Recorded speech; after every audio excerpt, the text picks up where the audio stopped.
Welcome to all of you. BSc Semester 5 Paper Number 1 Regression Analysis and Non-Parametric Method. हम लोग पढ़ रहे हैं इसमें मल्टीवेरिएट नॉर्मल डिस्ट्रीब्यूशन यूनिट 1। अब तक हम लोगों ने मल्टीवेरिएट के बारे में जाना, ये होता क्या है, और मल्टीवेरिएट के प्रोबेबिलिटी फंक्शन से हम लोगों ने यूनिवेरिएट और बाईवेरिएट के प्रोबेबिलिटी फंक्शन को भी डिराइव किया। साथ ही साथ हम लोगों ने मैट्रिक्स की कुछ प्रॉपर्टीज़ जानी। पॉजिटिव डेफिनेट मैट्रिक्स क्या होती है, सेमी पॉजिटिव डेफिनेट मैट्रिक्स क्या होती है, और idempotent matrix, symmetric matrix, properties of trace and inverse. आज की क्लास में हम स्टार्ट करते हैं मल्टीवेरिएट के उन टॉपिक्स से जो आपके एग्ज़ाम में एज इट इज़ प्रूफ के फॉर्म में पूछे जाते हैं। तो किसी भी थ्योरम को स्टार्ट करने के पहले हम लोग एक बेसिक थ्योरम प्रूफ करेंगे, और ये बेसिक थ्योरम हर थ्योरम में लगभग यूज़ होगी। आगे की जितनी थ्योरम्स हम मल्टीवेरिएट पर बेस्ड प्रूफ करेंगे उन सब में इसका यूज़ होगा। तो इस वाले को आपको ध्यान से समझना है। सबसे पहली थ्योरम है, इसका भी प्रूफ पूछा जा सकता है। और ट्रांसफॉर्मेशन देखेंगे क्या होता है, ट्रांसफॉर्मेशन की मदद से हम क्या करते हैं ये जानेंगे। तो चलिए सबसे पहले स्टार्ट करते हैं बेसिक थ्योरम से, फिर हम ट्रांसफॉर्मेशन पे आते हैं, और आज एक ट्रांसफॉर्मेशन करवाने की कोशिश आपको हम करते हैं। बेसिक थ्योरम क्या है, स्टेटमेंट देखिए, प्रूफ हम आपको करवाते हैं। स्टेटमेंट इसका है, if A is a positive definite matrix. अब ये पॉजिटिव डेफिनेट मैट्रिक्स पिछली क्लास का पढ़ाया हुआ टॉपिक है, आप सभी को याद रहना चाहिए। अगर याद है तो अच्छी बात है, नहीं है तो आप लेक्चर रिवाइज कर लीजिए। क्वाड्रेटिक फॉर्म में जो मैट्रिक्स आती है, अगर हमारी क्वाड्रेटिक फॉर्म की वैल्यू रैंडम वेरिएबल की हर वैल्यू पर ग्रेटर और इक्वल टू 0 हो तो हम उस मैट्रिक्स को क्या कहते हैं, सेमी पॉजिटिव डेफिनेट। और अगर केवल ग्रेटर और इक्वल टू में केवल ग्रेटर देन 0 हो, हम अगर पॉजिटिव फॉर्म को इस तरीके से लिखें, एक्स प्राइम ए एक्स, ये ग्रेटर और इक्वल टू 0 हो तो इस मैट्रिक्स को हम कहते हैं सेमी पॉजिटिव डेफिनेट। और अगर ये ग्रेटर देन 0 तो हम इसे कहते हैं पॉजिटिव डेफिनेट। तो अगर कोई पॉजिटिव डेफिनेट मैट्रिक्स है, A is a positive definite matrix, then there exist a non singular matrix C such that C prime A C equal to आई।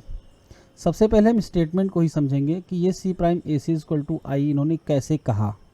इसके बाद इस स्टेटमेंट का फर्दर प्रूफ क्या है, A इनवर्स की वैल्यू C प्राइम आएगी, जहाँ पर determinant of A inverse equal to 1 upon determinant of A। यानी अगर हम इनवर्स मैट्रिक्स का डिटर्मिनेंट निकालेंगे तो वो ओरिजिनल मैट्रिक्स के डिटर्मिनेंट का रेसिप्रोकल होगा। तो चलिए समझते हैं सबसे पहले इसको, C प्राइम ए सी कैसे हो गया I।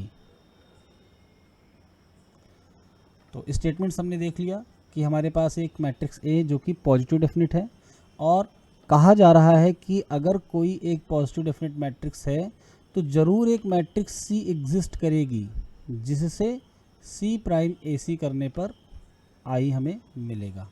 ये हमारा स्टेटमेंट है। तो ये कैसे C प्राइम ए सी हमें मिलेगा, हम सबसे पहले ये देखेंगे। चलिए देखते हैं। तो हम इसको आपको एक न्यूमेरिकल एग्जाम्पल पर बेस्ड करवाते हैं। सपोज दैट हमने क्वाड्रेटिक फॉर्म लिख ली, एक्स स्क्वायर प्लस 4y, यहाँ पर x लिख लेते हैं, 4xy plus Y square.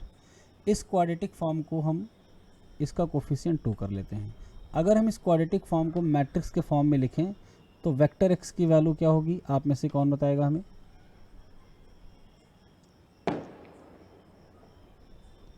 X Y, quadratic form को लिखने का क्या तरीका होता है, एक्स प्राइम ए एक्स वेक्टर।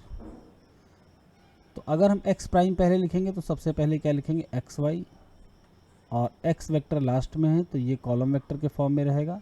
बीच में वो मैट्रिक्स A हमें लिखनी है, तो A में यहाँ पर आता है एक्स स्क्वायर का कोफिशिएंट, यहाँ वाई स्क्वायर का कोफिशिएंट जो कि यहाँ 1 है और यहाँ पर 2 है।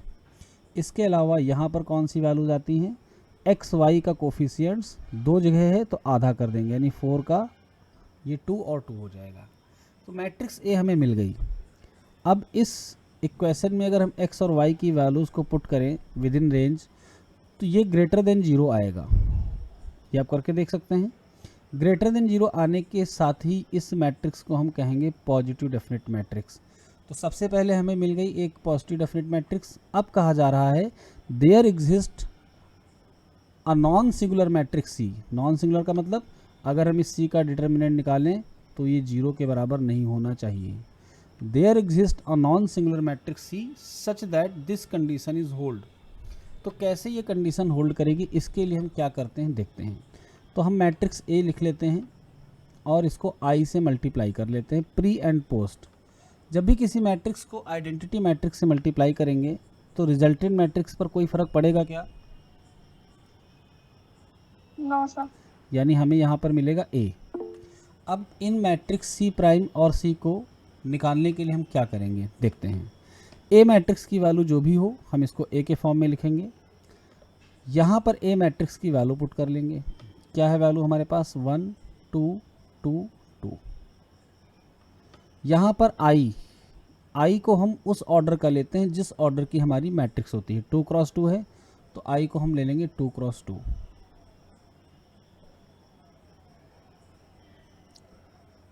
अब अगर हम कोई भी ऑपरेशन इस पे लगाते हैं, इस मैट्रिक्स को आई बनाने के लिए कोई भी ऑपरेशन लगाते हैं, तो जितने ऑपरेशन रो में लगाए जाएंगे वो यहाँ पर लगेंगे और जितने कॉलम में लगाए जाएंगे वो यहाँ पर लगेंगे।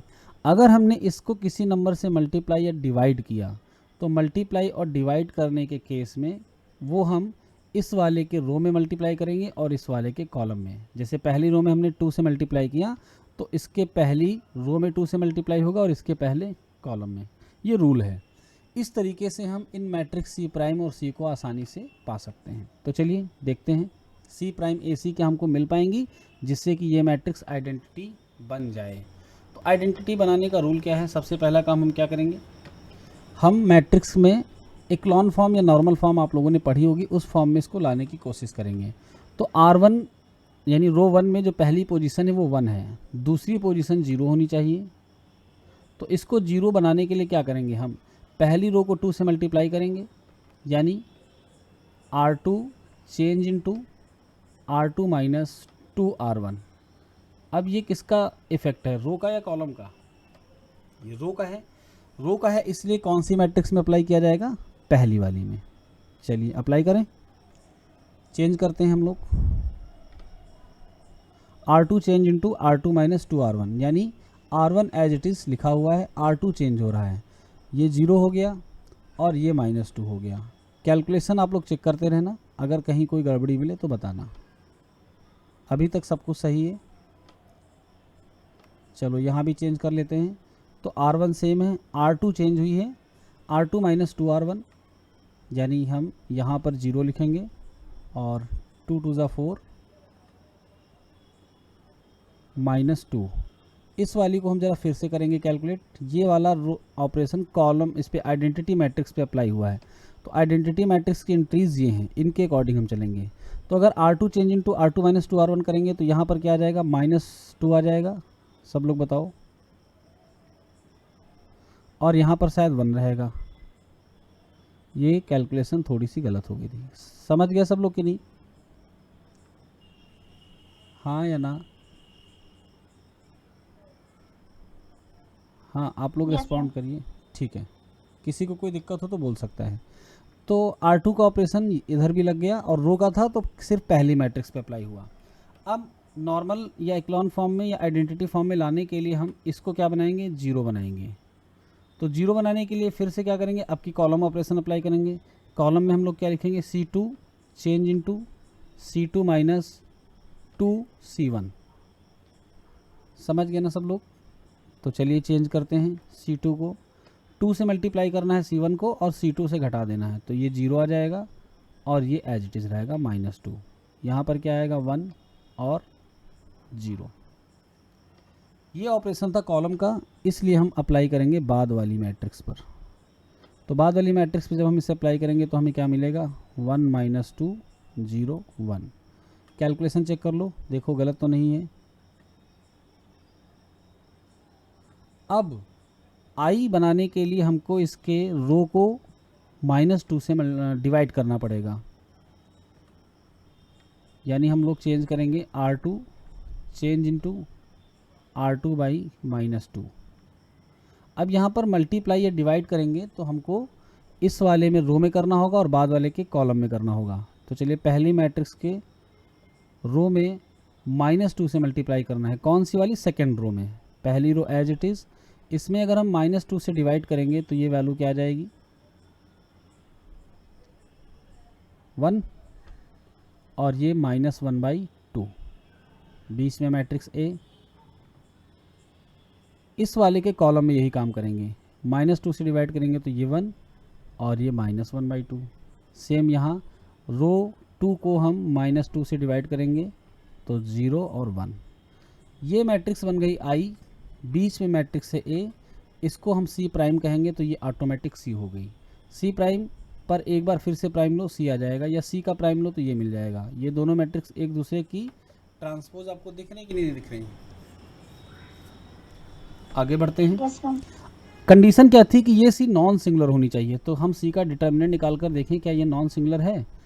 तो ये आएगा -1/2 -0, यानी फाइनल ये -1/2 मिलेगा। तो इसका डिटर्मिनेंट 0 नहीं आया, इसका मतलब हमारी मैट्रिक्स सी नॉन सिंगुलर है। तो सभी को थ्योरम की जो पहली लाइन थी वो क्लियर हो गई। क्या थी? इफ़ देयर एग्जिस्ट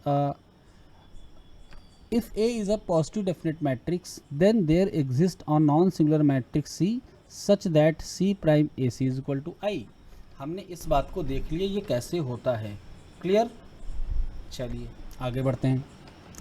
अब जो हमारा प्रूफ है वो ये करना है, हमको A इन्वर्स की वैल्यू C प्राइम के बराबर दिखानी है। तो कैसे हम इसको दिखाएंगे देखते हैं।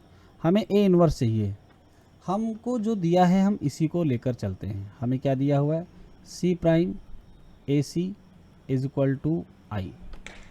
अगर इस मैट्रिक्स में हम C प्राइम इन्वर्स से प्री मल्टीप्लाई कर दें, ये हमारे पास था पहले से और हमने C प्राइम इन्वर्स से प्री मल्टीप्लाई किया, तो यहाँ पर भी C प्राइम इन्वर्स से हमको प्री मल्टीप्लाई करना पड़ेगा बोथ साइड। C प्राइम और C प्राइम इन्वर्स ये दोनों मिलकर क्या बन जाएंगे? I। आइडेंटिटी। ठीक है, यहाँ पर हम इसको क्या लिख सकते हैं? C prime inverse I। अब की बार हम क्या करेंगे? इसी मैट्रिक्स को हम C इन्वर्स से पोस्ट मल्टीप्लाई करेंगे। तो C इन्वर्स से पोस्ट मल्टीप्लाई हुआ, सेम यहाँ भी हम लोग करते हैं C इन्वर्स से पोस्ट मल्टीप्लाई। तो ये C और C इन्वर्स मिलकर क्या हो गया? I। इधर भी I, इधर भी I और A, तो इसको फाइनली हम A लिख सकते हैं। चलिए आगे देखते हैं। दोनों पे इन्वर्स लगा हुआ है और आपको मैंने इन्वर्स की प्रॉपर्टी पढ़ाई थी कि अगर A B इन्वर्स हो तो हम इसे लिखते हैं B inverse and A inverse. इसमें किसी को कोई दिक्कत? यहाँ पर अलग अलग फॉर्म में लिखा हुआ है, अगर हमको इनको कंबाइन करना हो तो हम क्या लिखेंगे? C prime whole inverse. ठीक है, यानी A की वैल्यू हमको क्या मिल गई? C prime whole inverse. अब अगर C प्राइम का होल इन्वर्स A का इन्वर्स है तो इसका रेसिप्रोकल क्या होगा? यानी यहाँ से हम C प्राइम की वैल्यू निकालेंगे तो क्या आएगी? A इन्वर्स, क्योंकि ये सबको पता है कि इन्वर्स एक दूसरे का होता है। यानी अगर A को हम B का इन्वर्स कहेंगे तो ऑटोमेटिक B किसका इन्वर्स हो जाएगा? A का। यहाँ भी यही हुआ, A is equal to C prime inverse था, इसलिए C प्राइम की वैल्यू कितनी आ गई? A inverse. और ये प्रूफ आगे आपके बहुत काम आने वाला है। जितने भी थ्योरम्स आप प्रूफ करेंगे सब में लगभग ये रिजल्ट हम यूज़ करेंगे। तो अभी किसी को कहीं कुछ भी समझ में नहीं आ रहा है तो बोल सकता है। हाँ बताइए। चलिए आगे बढ़ते हैं हम लोग। इसके अलावा डिटर्मिनेंट वाला प्रूफ भी हमें करना है। डिटर्मिनेंट वाला प्रूफ में क्या है? कुछ नहीं है, सिंपली बस हमें डिटर्मिनेंट ले लेना मैट्रिक्स का। यानी हमको ये प्रूफ करना है कि A इन्वर्स का determinant 1 upon determinant of A होगा। तो इसके लिए क्या करेंगे हम लोग? जो मैट्रिक्स हमें दी थी उसी का डिटर्मिनेंट ले लेंगे। तो स्टेप 1 में सबसे पहले क्या किया गया? डिटर्मिनेंट लिया गया, ये है C prime AC equal to I, ये हमें दिया था। डिटर्मिनेंट लेने के बाद इसकी प्रॉपर्टीज़ लगाई गई। डिटर्मिनेंट ऑफ AB को हम लोग क्या लिखते हैं? Determinant of A into determinant of B, ये डिटर्मिनेंट की प्रॉपर्टी होती है। 3 मैट्रिक्स थी, तीनों पर अप्लाई कर दिया गया। तीनों पर अप्लाई करने के साथ साथ एक प्रॉपर्टी और होती है, इन्वर्स ए का अगर हम डिटर्मिनेंट लें, सॉरी ए का डिटर्मिनेंट लें तो वो ए प्राइम के डिटर्मिनेंट के बराबर होगा। यानी यहाँ पर जो मैट्रिक्स सी और सी प्राइम है इनके डिटर्मिनेंट इक्वल होंगे। इक्वल होने के कारण इनको एक साथ हम ऐसे लिख सकते हैं, डिटर्मिनेंट सी स्क्वायर, ए को अलग कर लिया, और आई का जो डिटर्मिनेंट आता है वो 1 आता है। और आगे बढ़ते हैं, हम डिटर्मिनेंट ए की वैल्यू को यहाँ से लिख सकते हैं 1 upon determinant of C square. अब इस सी स्क्वायर को फिर से हमें चेंज करना है। कैसे चेंज करेंगे? हम इसको पहले लिखेंगे डिटर्मिनेंट सी, यानी स्क्वायर था तो 2 पार्ट में लिख दिया, फिर एक को सी लिखेंगे और एक को लिखेंगे सी प्राइम, क्योंकि बराबर होते हैं। फिर हम इनको कंबाइन करके लिखेंगे सी प्राइम डिटर्मिनेंट, और सी प्राइम की वैल्यू अभी अभी आपने कैलकुलेट की, क्या आई थी? A inverse. तो डिटर्मिनेंट ए की वैल्यू क्या आ गई? सभी को क्लियर? चलिए आगे बढ़ते हैं। थ्योरम हो गई। अब हम आते हैं ट्रांसफॉर्मेशन पे और मल्टीवेरिएट नॉर्मल डिस्ट्रीब्यूशन की पहले प्रूफ की तरफ बढ़ेंगे। ट्रांसफॉर्मेशन क्या होता है हम आपको थोड़ा सा समझाते हैं। यूनिवेरिएट के ट्रांसफॉर्मेशन आपने कर रखे हैं, अब हम लोग बाईवेरिएट और मल्टीवेरिएट के ट्रांसफॉर्मेशन करेंगे। हम उनको कन्वर्ट करके भी आपको समझाएंगे, बिल्कुल मैथमेटिक्स की तरह कि कैसे ट्रांसफॉर्मेशंस होते हैं। ट्रांसफॉर्मेशंस को पढ़ने के लिए जो एक चीज़ आपको जाननी है वो क्या है? जैकोबियन। तो आई थिंक सबने मैथमेटिक्स में जैकोबियन पढ़ लिया है, हाँ या ना? Yes sir. ठीक है, तो जैकोबियन के बारे में हमें कुछ नहीं बताना है। आपको पता है जैकोबियन में अगर हम ट्रांसपोज अप्लाई कर दें तो कोई फ़र्क नहीं पड़ता है, केवल साइन शायद चेंज हो जाता है ना। चलिए, अब मान लो हमारे पास एक जॉइंट प्रोबेबिलिटी फंक्शन है, किसका? एक्स और वाई का। एक्स और वाई का ये जॉइंट प्रोबेबिलिटी फंक्शन हमें गिवन है, और हमें एक रिलेशनशिप भी दी गई है। रिलेशनशिप ये दी गई है कि u की वैल्यू है x प्लस वाई और v की वैल्यू है x माइनस वाई, और हमें u और v का प्रोबेबिलिटी फंक्शन चाहिए, यानी पीडीएफ चाहिए। तो u और v के इस पीडीएफ को निकालने के लिए हम लोग यूज करते हैं ट्रांसफॉर्मेशन के फॉर्मूले को। फॉर्मूला क्या होता है? जैकोबियन इनटू, यहाँ पर हम लोग लिखते हैं फंक्शन जो गिवन है, यानी ये वाला, लेकिन कंडीशन ये है कि इस फंक्शन में x और y की वैल्यू को हम किसके टर्म में पुट करते हैं? u और v के टर्म में।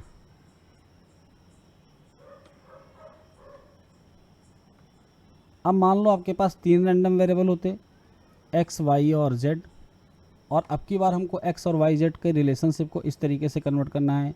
u की वैल्यू है 2x plus 3y minus z, v की वैल्यू है x plus y plus z, और एक w ले लेते हैं, इसकी वैल्यू है x plus y minus z। अब की बार x y z का पीडीएफ हमें पता है, u और v w के रिलेशंस x के टर्म में दिए गए हैं, x y z के टर्म में। हमको निकालना है किसका? u v और w का प्रोबेबिलिटी फंक्शन। यहाँ भी हम फार्मूला ये लिखेंगे, जैकोबियन x y z का पीडीएफ, जहाँ पर x y और z किसके टर्म में पुट किए जाएंगे? u v और w के टर्म में। जब सवाल लगेंगे तो ये आपको और क्लियर हो जाएगा। अब बात करते हैं इस जैकोबियन की, इसकी वैल्यू क्या होगी? तो जैकोबियन की वैल्यू में जिसे कन्वर्ट करना होता है, यानी एक्स वाई को हम किस में कन्वर्ट करें? u और v में। तो जिसे करना होता है हम उसे ऊपर लिखते हैं, और जिसमें करना होता है उसे नीचे लिखते हैं। अब इसको ओपन कैसे करेंगे? तो जैकोबियन को ओपन करने के लिए हम लोग डिटर्मिनेंट का सहारा लेते हैं। इसको 2 तरीके से ओपन किया जा सकता है, या तो हम न्यूमरेटर को फिक्स करके डिनोमिनेटर को रन कराएं, या फिर इसका रिवर्स। जैसे कि मान लो हमने डेल एक्स इधर ले लिया, डेल एक्स इधर ले लिया, तो अब डिनोमिनेटर में यहाँ पर आएगा u और यहाँ पर आएगा v। ऊपर हम एक बार तो x ले चुके हैं, अब अगले रो में आएंगे तो हम अब की बार यहाँ y लेंगे और यहाँ पर चेंज कर लेंगे। अगर कोई इसका उल्टा करना चाहे, यानी ऊपर वाला आप चेंज करना चाहते हो, तो यहाँ पर ले लो x और यहाँ पर ले लो y। अब की बार नीचे वाला सेम रखना पड़ेगा, यहाँ पर x, यहाँ पर y, ऊपर u हम यूज कर चुके हैं तो नीचे v यूज करेंगे। ये है जैकोबियन को ओपन करने का तरीका। सभी को इसके बारे में सब कुछ पता है, जैकोबियन क्या होता है, और इसकी जो भी वैल्यू आएगी जैकोबियन की, हम उसकी मॉड वैल्यू यहाँ पर पुट करते हैं। ये निशान या ये सिंबल डिटर्मिनेंट का है। जब इसकी फाइनल वैल्यू कैलकुलेट हमको होके हमें मिल जाएगी, तब अगर वो प्लस या माइनस में है तो हम उसकी मॉड वैल्यू यहाँ पर पुट करेंगे। इसीलिए आप चाहे इसको यूज़ करो चाहे इसको यूज़, इन दोनों फार्मूले में बस एक आध माइनस का इफेक्ट आता है।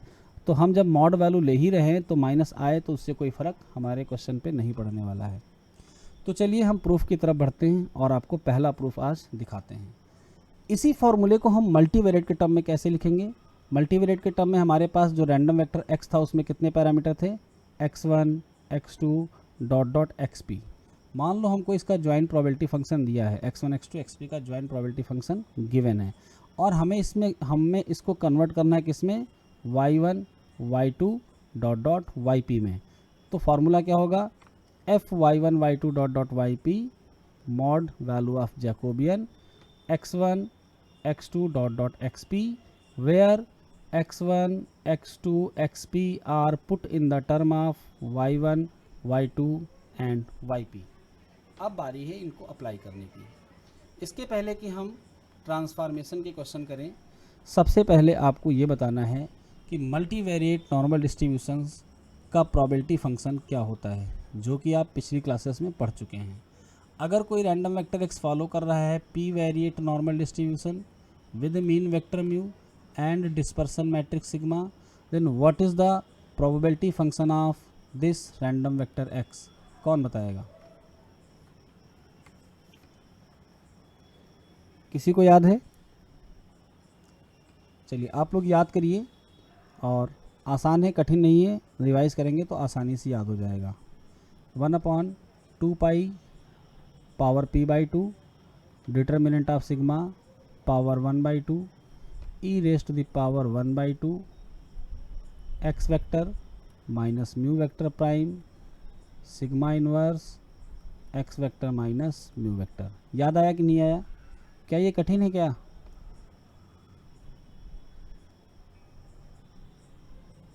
चलिए आगे बढ़ते हैं। यहाँ पर बीच में क्या लिखा हुआ है, सिग्मा इनवर्स।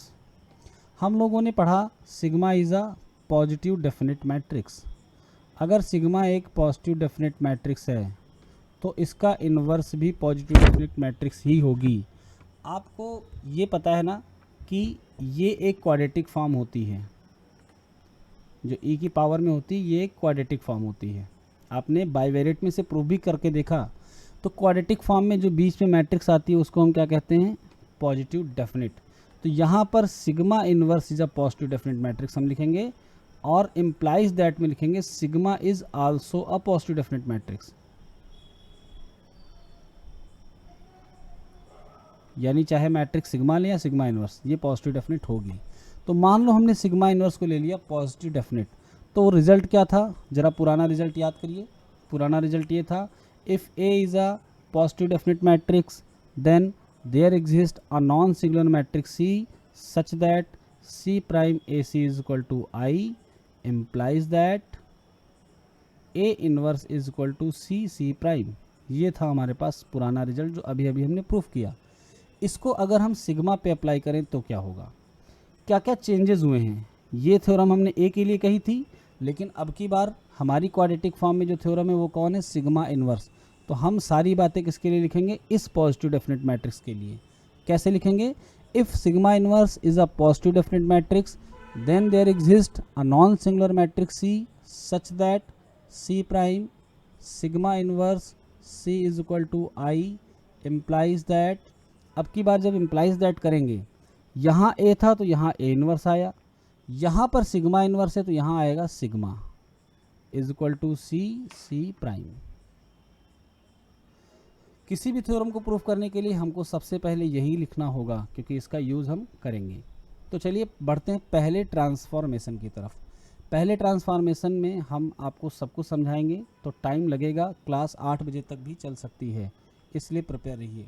चलिए बढ़ते हैं आगे, देखते हैं सबसे पहला हम ट्रांसफॉर्मेशन क्या लेते हैं। तो सबसे पहला ट्रांसफॉर्मेशन जो हम लेने जा रहे हैं वो है लीनियर कॉम्बिनेशन का। आप लोग पूरा ध्यान समझने में लगाइए, क्योंकि सारे नोट्स बने हुए हैं, आपको प्रॉपर नोट्स एप्लीकेशन पर मिल जाएंगे, वहाँ से ओपन करके आप इनको लिख कर नोट्स बनाइए।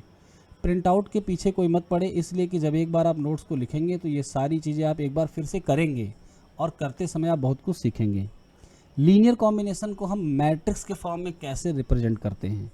हमारे पास जो हमें नॉन वेक्टर दिया है वो है vector x follows P variate normal distribution with mean vector mu and dispersion matrix sigma. हम कैसे इस वेक्टर एक्स का बनाएंगे लीनियर कॉम्बिनेशन। इस वेक्टर एक्स में कितने कंपोनेंट हैं वो यहाँ पर दिखाया जा रहा है, P component x1 x2 dot dot xp। हम लोग जनरलाइज केस लेकर चल रहे हैं, p की वैल्यू 1 2 कुछ भी, p की वैल्यू कुछ भी हो सकती है, 1 univariate 2 bivariate more than 2 multivariate. Trinomial tetranomial भी होते हैं बट हमको मल्टीवेरिएट कहने में ज़्यादा आसानी रहेगी जनरलाइज केस। तो हमने वेक्टर एक्स तो देख लिया, अब कैसे हम इसका लीनियर कॉम्बिनेशन बनाएंगे।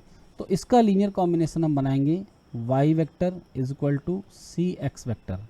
y का ऑर्डर है p क्रॉस 1, x का ऑर्डर भी है p क्रॉस 1। अब हम c का ऑर्डर क्या लें ताकि हमारा ये इक्वेशन सही रहे। बताओ क्या लेना चाहिए हमको c का ऑर्डर, क्योंकि इन दोनों को हाँ p क्रॉस p, इन दोनों को मल्टीप्लाई करने पर हमें ये ऑर्डर मिलना चाहिए। c का ऑर्डर हम p क्रॉस p लेंगे, यानी हम स्क्वायर मैट्रिक्स ले रहे हैं। और आपने ऊपर देखा भी कि जो नॉन सिंगुलर मैट्रिक्स हम सी लेकर चल रहे हैं वो भी तो स्क्वायर ही थी, क्योंकि जो ए मैट्रिक्स ली थी पॉजिटिव डेफिनिट ये स्क्वायर, जब ये स्क्वायर तो इससे मल्टीप्लाई होने वाली हर मैट्रिक्स स्क्वायर मैट्रिक्स। तो हमको सी का ऑर्डर लेना पड़ेगा पी क्रॉस पी। अब अगर हम एक हाइपोथेटिकल मैट्रिक्स मान लें, मान लो हमें डेटा नहीं दिया तो भी हम कोई ना कोई मैट्रिक्स तो सी के लिख ही सकते हैं। तो सी की हम मैट्रिक्स एक हाइपोथेटिकल मान लेते हैं पी क्रॉस पी की। इसके एलिमेंट को हम मानेंगे C11 C12 C1p C21 C22 C2p dot dot CP1 CP2 CPP। ये पी क्रॉस पी की हमने एक हाइपोथेटिकल मैट्रिक्स ले ली जिसको हमने नाम दे दिया C, जहाँ पर C1 C2 ये सब क्या है, ये सब एंट्रीज हैं। ठीक है, चलिए आगे बढ़ते हैं। और मैट्रिक्स सी को इस तरीके से लिया गया है कि इसका डिटर्मिनेंट 0 नहीं है, यानी ये कंडीशन इम्पोज्ड है कि मैट्रिक्स इज नॉन सिंगुलर। अब y equal to C x को अगर हम ओपन करके देखें तो क्या ये लीनियर कॉम्बिनेशन है। चलिए देखते हैं कैसे। y वेक्टर के कंपोनेंट को अगर हम लिखें तो क्या लिखेंगे, y1 y2 dot dot yp is equal to C को तो हम ऐसे ही लिखेंगे जैसे अभी हमने लिखा यहाँ पर। ये मैट्रिक्स हमारी हो गई सी, और साथ में है वेक्टर एक्स। वेक्टर एक्स को हम क्या लिखेंगे, x1 x2 dot dot xp। आपको इतना डिटेल में एग्जाम में नहीं करना होगा, अभी हम समझाने को लेकर चल रहे हैं, इसलिए ये सारी चीज़ें एकदम एक्सप्लेन करके बता रहे हैं ताकि कहीं भी किसी को कोई डाउट ना रहे। तो इसलिए बस समझते रहिए अच्छे से, क्योंकि मल्टीवेरिएट इतना आसानी से समझ में आता नहीं है, लेकिन मल्टीवेरिएट समझ में आएगा तो यूनिवेरिएट की बहुत सारी चीज़ें आपके लिए बहुत आसान हो जाएंगी। बताएंगे जब समय आएगा कि कौन सी चीज़ आपके लिए आसान हुई है मल्टीवेरिएट पढ़ने से। Vector y equal to C x vector को हमने ओपन कर लिया इस फॉर्म में। लीनियर कॉम्बिनेशन के लिए क्या करेंगे, हम मल्टीप्लाई करेंगे फर्स्ट रो फर्स्ट कॉलम। तो हमें जो एंट्री मिलने वाली है वो क्या मिलेगी, C11x1 plus C12x2 plus dot dot C1pxp। Second row first column जब हम करेंगे तो क्या मिलेगा, C21x1 C22x2 plus dot dot C2pxp। Last row क्या आएगी, CP1x1 CP2x2 plus dot dot CPPxp। इस तरफ हमारे पास क्या है, y1 y2 dot dot yp। तो हमें एक मैट्रिक्स के इक्वल में दूसरी मैट्रिक्स मिल गई। जब दो मैट्रिक्स इक्वल होती है तो उनका सब कुछ सेम होता है, ऑर्डर वार्डर सब। तो यहाँ पर ऑर्डर था p क्रॉस p, यहाँ पर ऑर्डर था p क्रॉस 1। रिजल्टेंट मैट्रिक्स का ऑर्डर हो गया p क्रॉस 1, यानी इसमें रो कितनी है, p, और ये एक पूरी कॉलम है, प्लस लगा हुआ है बीच में। अब y1 के इक्वल टू में हम पहली रो लेंगे, y2 के इक्वल टू में हम दूसरी रो लेंगे, और yp के इक्वल टू में हम लास्ट रो लेंगे। तो आपको दिख रहा है कि जो मैट्रिक्स y के कंपोनेंट हैं वो x1 x2 xp में लीनियर कॉम्बिनेशन नहीं बना रहे हैं। सबको दिख रहा है ना, बना रहे हैं। ठीक है, आगे बढ़ते हैं। यानी हमने जो मैट्रिक्स y ली थी y equal to C x vector, ये मैट्रिक्स नोटेशन है लीनियर कॉम्बिनेशन का, जिसको हमने इस तरीके से देखा। अब अगर हमको वेक्टर वाई का पीडीएफ चाहिए तो फार्मूला हम लोग क्या लगाएंगे, f y vector is equal to Jacobian f x vector, where x is put in the term of y, जहाँ पर एक्स को वाई के टर्म में हम पुट कर सकते हैं। थोड़ा सा हम अपनी प्रॉब्लम को आसान बनाते हैं। आसान बनाने के लिए क्या करेंगे, क्योंकि जब हम जैकोबियन ओपन करेंगे तो हमें वैल्यू चाहिए किसकी, del x one upon del y one की, del x two upon del y one, यानी हमको एक्स वन एक्स टू को डिफ्रेंशिएट करना होगा। तो अगर हमको कहीं से इनकी वैल्यूज़ मिल जाए तो और अच्छा रहेगा।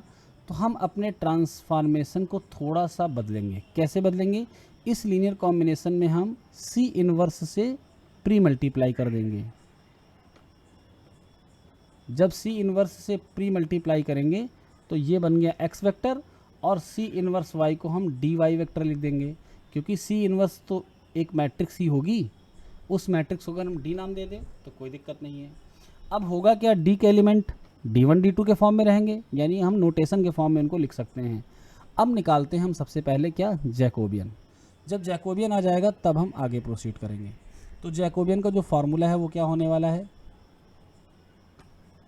जैकोबियन के फार्मूले को हम ऐसे लिखेंगे, x1 x2 dot dot xp, y1 y2 dot dot yp। हम इसको लिखेंगे del x1 upon del y1, किसी एक को फिक्स करना है, दूसरे को मूव कराना है, del x1 upon del y2 और del x1 upon del yp। Second row क्या आएगी, del x2 upon del y1, del x2 upon del y2, del x2 upon del yp। Last वाली क्या आएगी, del xp upon del y1, del xp upon del y2, del xp upon del yp। चलिए देखते हैं हमें Jacobian में क्या मिलने वाला है। तो अगर हम x1 को y1 के रिस्पेक्ट में डिफ्रेंशिएट करें तो हमारे पास जो रिलेशनशिप है वो ये है, vector x equal to D y vector. हम इसको ऐसे लिख सकते हैं। तो d का पहला कंपोनेंट क्या होगा, अगर इस वाले c को हम सब में d में कन्वर्ट कर दें तो क्या होगा, d11 y1 d12 y2, ऐसे तो आएगा। पहला एलिमेंट यानी x1 अपॉन y1, जब हम इसको y1 के रिस्पेक्ट में डिफ्रेंशिएट करेंगे तो जितने y2 yp हैं वो सब जीरो हो जाएंगे। y1 का कोफिशिएंट क्या आएगा, d11। सब लोग मेरी बात समझ गए या मैं d को भी एक्सप्लेन करूं? चलो d को एक्सप्लेन कर देते हैं, तब ज़्यादा अच्छे से समझ में आएगा। d के एलिमेंट होंगे d11 d12 d1p d21। ये हमने कैलकुलेशन को आसान बनाने के लिए किया है, dp1 dp2 dpp। इसके साथ क्या था,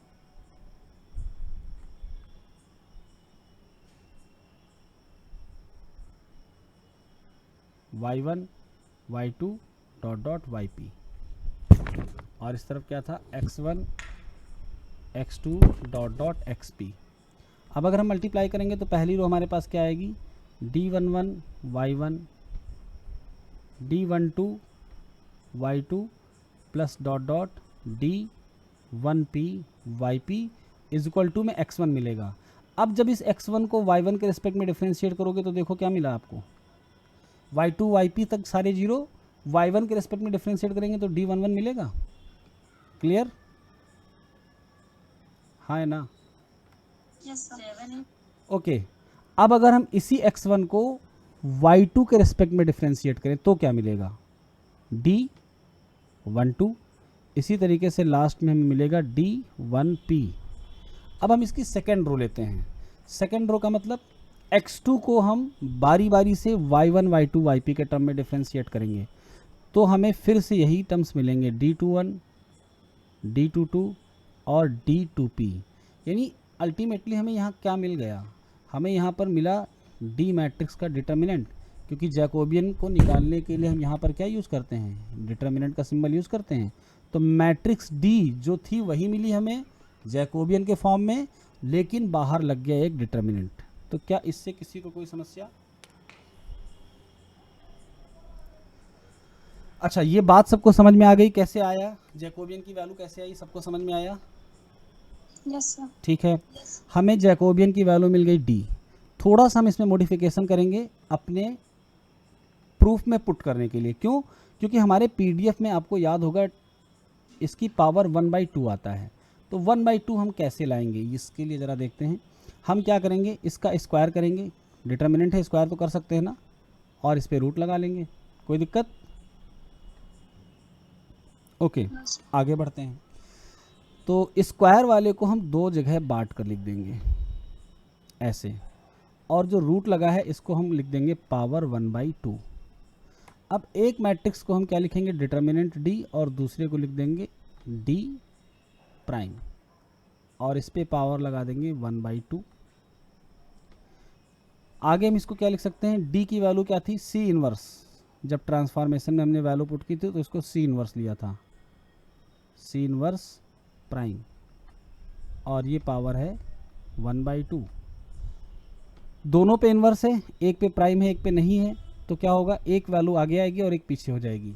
हम प्राइम आगे वाले में लगा दें, इसमें ना लगाएं, यहाँ पर प्राइम है और फिर इनवर्स यहाँ से हटा दो।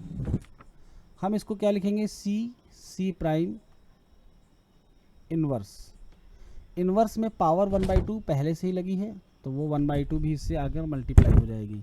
तो हमें मिला सी इनवर्स पावर -1/2। ये हमको जैकोबियन की वैल्यू मिल गई। चलिए अब हम इनको यूज़ करते हुए पीडीएफ को फाइंड आउट करते हैं। फार्मूला क्या था हमारे पास, पिछली जो भी वैल्यू आपको ज़रूरत पड़ेगी हम ऊपर जाकर देखेंगे, अगर आपको याद नहीं आई तो। फार्मूला हमारे पास था Jacobian mod value is equal to f x vector. तो हम जैकोबियन की जो वैल्यू है वो लिख लेते हैं, क्या ही है, C prime power -1/2। F x vector की ज़रा बात करते हैं। एफ एक्स वेक्टर हमारे पास क्या था, 1/2 pi power p/2 determinant of sigma to the power 1/2 e to the power -1/2 x vector minus mu vector inverse prime sigma inverse x vector minus mu vector. सारी बातें अगर आपको याद हैं तो हम सारी वैल्यूज़ फार्मूले में पुट कर देते हैं। सबसे पहले हम क्या चेंज करेंगे, ये जो सी प्राइम पावर -1/2 इसको अपॉन में लाएंगे, तो ये क्या बन जाएगा, प्लस में हो जाएगा, सी प्राइम पावर 1/2, और इसके साथ है determinant of sigma to the power 1/2। दोनों की पावर 1/2 है तो हम होल पावर 1/2 लिख सकते हैं। आगे बढ़ते हैं, पहले फिर उसको लिखते हैं। एक्स वेक्टर की वैल्यू क्या आएगी, हमने ट्रांसफॉर्मेशन लिया था y = cx वेक्टर लिया था। ओके, यहाँ से x की वैल्यू क्या थी, सी इनवर्स y वेक्टर। तो हम x की जगह पे क्या पुट करेंगे, लिखा था ना x1 x2 xp are put in the term of y1 y2 yp। तो हम x की जगह पर सारे y लाने हैं, तो x की जगह पे जब हम y लाएंगे तो वैल्यू क्या पुट करेंगे, सी इनवर्स y वेक्टर, ठीक है, माइनस म्यू वेक्टर, और यहाँ पर है प्राइम सिग्मा इनवर्स, यहाँ पर क्या आएगा, C inverse y vector minus mu vector. चलिए बढ़ते हैं आगे। 2 pi power p/2 C prime और सिग्मा इन दोनों पे होल पावर है और सब पे डिटर्मिनेंट है। तो अभी आपको बताया कि अगर 3 मैट्रिक्स पर डिटर्मिनेंट हो तो हम इन्हें अलग अलग कर सकते हैं, और अगर अलग अलग हो तो एक साथ भी तो कर सकते हैं। और ये सारी मैट्रिक्स का ऑर्डर सेम है, जो सिग्मा का है वही सी का है, p क्रॉस p। तो हम इसको कैसे लिखेंगे, हम इसको लिखेंगे सी सिग्मा सी प्राइम पावर 1/2, यानी हमने सिग्मा को बीच में लिख लिया, क्योंकि सबका ऑर्डर सेम है तो किसी को भी हम आगे पीछे कर सकते हैं, इससे कोई फ़र्क नहीं पड़ने वाला है। हमने इसको सी सिग्मा सी प्राइम क्यों लिखा, ये अभी आपको पता चल जाएगा जब हम ई की पावर को ओपन करेंगे, क्योंकि जो सिग्मा यहाँ होता है वही यहाँ पर होता है। अब जब यहाँ पर सी प्राइम इसके साथ ऐड करेंगे तो पहले हम ये देखेंगे कि यहाँ पर क्या आएगा, जैसा यहाँ पर आएगा वैसा ही यहाँ लिखेंगे, क्योंकि सेम रहना चाहिए ना सिग्मा। ओके, हम क्या करेंगे, यहाँ से सी इनवर्स को कॉमन लेंगे, तो सी इनवर्स जब कॉमन लेंगे तो यहाँ आएगा y vector minus C mu vector, और प्राइम तो लगा ही हुआ है, हमने सी इनवर्स कॉमन ले लिया, वाई के साथ था चला गया, म्यू के साथ नहीं था तो सी से मल्टीप्लाई हो गया। यहाँ है सिग्मा इनवर्स, यहाँ से भी यही काम करेंगे, सी इनवर्स को बाहर लेंगे तो यह आएगा वाई माइनस सी म्यू। थोड़ा सा आगे और बढ़ते हैं, हम सिर्फ ई की पावर को सॉल्व कर रहे हैं, इधर वाला सेम है, ई की पावर -1/2। इसमें क्या लगा है, प्राइम लगा हुआ है, प्राइम लगा है तो ये टर्म पूरा एक है और ये पूरा एक है, रिवर्स कर लें, Y vector minus C mu vector whole prime और ये आएगा सी इनवर्स प्राइम। फिर यहाँ पर सिग्मा इनवर्स आ गया, इसमें क्या बाहर आया, सी इनवर्स और बचा क्या, y vector minus C mu vector. चलिए थोड़ा सा और आगे बढ़ते हैं, e to the power -1/2 y vector minus C mu vector whole prime. अब की बारी क्या है, इनवर्स और प्राइम इन्वर्टिबल होते हैं तो हम लिखेंगे सी प्राइम होल इनवर्स, ये क्या हो गया सिग्मा इनवर्स और ये सी इनवर्स, तीनों पे इनवर्स आ गया। जब तीनों पे इनवर्स आ गया और हमको इनको एक साथ लिखना होगा तो क्या करेंगे, सबको रिवर्स कर देंगे, क्योंकि जो प्रॉपर्टी प्राइम की होती है वही इनवर्स की होती है। तो सबसे पहले आएगा आगे सी, फिर क्या आएगा सिग्मा, फिर क्या आएगा सी प्राइम और इस पे होल में क्या लग जाएगा इनवर्स। किसी को कोई दिक्कत, ये जो फॉर्मेट आया, अगर इस फॉर्मेट को हम मल्टीवेरिएट नॉर्मल डिस्ट्रीब्यूशन के फॉर्मूले से कंपेयर करें तो जब x हमारा फॉलो करता था नॉर्मल म्यू कॉमा सिग्मा तो यहाँ पर क्या आता था सिग्मा और यहाँ पर आता था म्यू, लेकिन अब की बार म्यू और सिग्मा की जगह कुछ और आया। ये किसके लिए आया, y के लिए, यानी y वेक्टर फॉलो करेगा पी वेरिएट नॉर्मल डिस्ट्रीब्यूशन जिसका मीन म्यू नहीं होगा बल्कि क्या होगा सी म्यू वेक्टर होगा और जिसकी डिस्पर्सन मैट्रिक्स सिग्मा नहीं होगी बल्कि क्या होगी सी सिग्मा सी प्राइम। तो आपने देखा हमने एक ट्रांसफॉर्मेशन लिया y is equal to C x vector, और कैसे y is equal to C x vector को हमने जैकोबियन के फॉर्मूले से ट्रांसफॉर्म कर लिया और अब हमें नया प्रोबेबिलिटी फंक्शन मिल गया। y vector follows p variate normal with mean vector C mu vector and dispersion matrix C sigma C prime, यानी वो c जो x के साथ मल्टीप्लाई कर रहा था, चेंज ऑफ स्केल था, उसने मीन पर एक बार फर्क डाला और वेरिएंस पर दो बार, यानी स्क्वायर होकर। समझ गए सब लोग? तो कितना प्रूफ आपको ये समझ में आया ट्रांसफॉर्मेशन का, सभी लोग मुझे बताएंगे, जरूरी है सबका ओपिनियन, ठीक है? चलिए बताइए। यस सर समझ गया सभी को? तो आज की क्लास फिर यहीं तक रखते हैं हम लोग, ओके? चलिए, तो thank you to all of you. और ये लास्ट क्लास है जो यूट्यूब पे जाएगी।